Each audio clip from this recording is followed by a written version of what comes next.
होना चाहिए, जो कि दाना कटिंग होता है उस टाइम फलियां आपके खेतों में जाके देखेंगे, जब दाना बनता है तब नीचे पूरे फसल में फलियां ही फलियां डल जाती है। वो एक जानवर रहता है जो काट देता है उसे।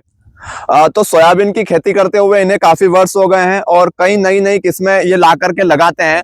तो आप हमारे किसान साथियों को ये बताएं जिससे कि किसान साथियों का फालतू का जो खर्चा है वो बच जाए, और कौन कौन से डोज में कौन कौन सी चीजों का उन्हें इस्तेमाल करना चाहिए जिससे कि जो फालतू खर्च हो रहा है उससे उन्हें उनकी बचत हो और उनका उत्पादन भी अच्छा हो सके। सबसे पहले तो मैं कहना चाहूंगा कि अपना बोते समय बीज दर की एक्यूरेसी अच्छी रखे। बीज कहाँ से ले रहे हैं और कितनी मात्रा में पर बीघा जाना चाहिए, वहां से ही सोयाबीन की खेती का अच्छा उत्पादन लेने की स्टार्टिंग होती है।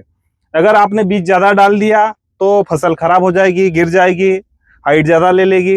ये चीजें सबसे पहले देखी जाती है सोयाबीन में। स्टार्टिंग में ही जो भी होता है सोयाबीन में बोने के समय ही होता है, उसके बाद तो आप कुछ भी करो कुछ नहीं होने वाला है।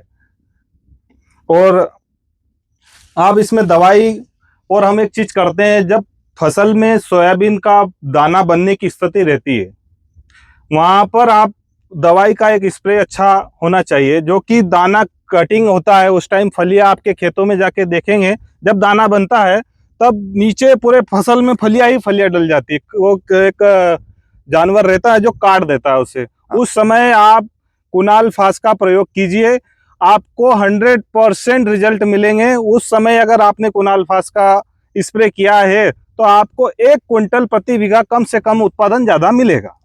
अच्छा, जैसे प्रयाक्सर फंगिसाइड के बारे में भी आपने बताया, तो उसका इस्तेमाल करने का सही समय क्या है? और जब फूल से कर्रे बनते हो उस टाइम इसको डालना चाहिए।